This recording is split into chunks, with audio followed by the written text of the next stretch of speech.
Hi, Michael. Hey, how are you, Jan? Nice to meet you. Nice to meet you. So you've come all the way from New York. All the way from New York. And you are the founder of Askwonder. What is Askwonder?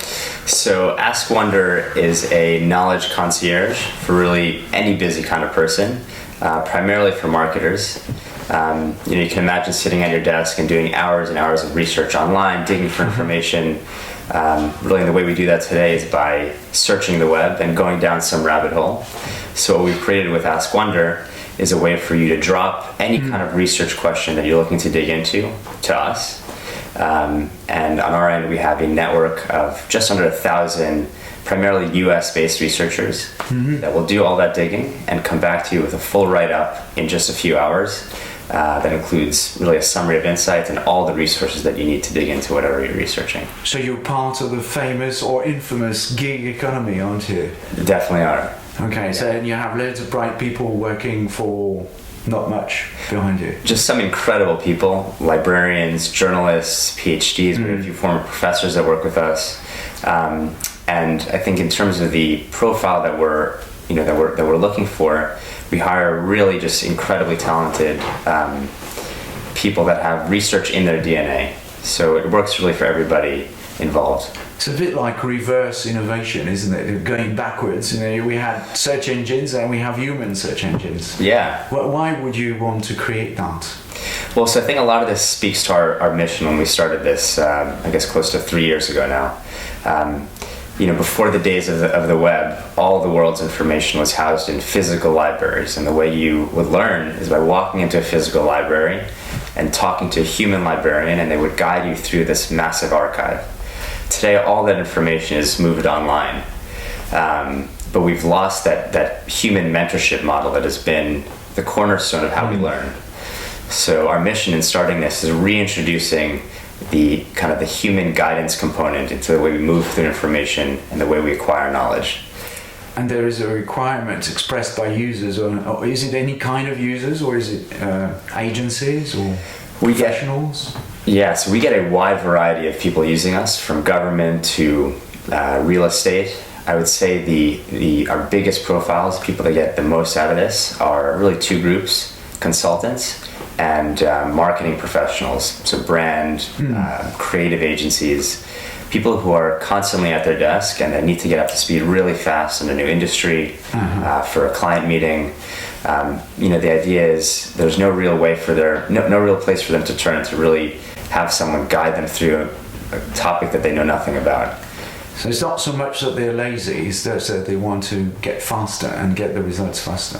So imagine multiplying yourself by 10. Right, it's 7 p.m. late night in the office. You have a couple of meetings coming up tomorrow. Imagine taking your abilities and throwing it to a network of people that will just duplicate you and potentially more efficiently by 10 or 20, however many times you throw questions at us. And at the moment, you do this in English, don't you? No other languages available, are there? Today it's primarily in English, but part of our reason for coming out to France especially is to really introduce ourselves to a few agencies. I found a number of people who just came to us organically and just said, you have to come expand to France. So part of us being here is just introducing ourselves to agencies here as well. Okay, and what's the future for you then? Is it going to be able to do research in Swahili or other languages? Absolutely. So I think this is a product and a concept that absolutely anybody on earth can value from. My mom, somebody else. The concept is you're busy on the web. You need someone to kind of guide you through information, help you learn things. So this model is repeatable across every kind of language, and I think all up and down the value chain. Today we really work primarily with business professionals, but you can imagine anybody who's connected needing to have that personalized guide. Okay, and now the tricky questions. Hit me. Back in 1996, when I started working on the web, and we had loads of search engines and meta search engines and everything. Now everything was bundled into Google, and it's good. I mean, at first we found Google was really, really brilliant, but now at the moment I find that there is a lack of available search engines at our disposal. We only have one, and then there's loads of advertising in there. So what is the future of search? Is it the future of search? Is it having humans searching for us? Well, I think there's a place for all of it.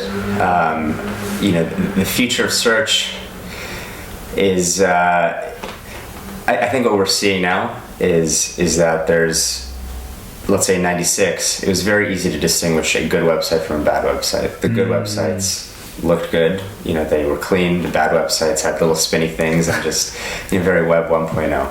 I think today we're at a stage where there's just, we recognize that there's so much great information out there, but the way we search and the way we find that information is by basically just getting tossed at it with really no direction around. So I think what we're doing from the human side of things, which is having a guide, say, okay, I know there's a lot of stuff out there, I'm going to guide you through it. I think that question is probably also going to be solved from the other direction, which is a little bit more organized package search, as opposed to just typing in a search topic and just getting individual articles.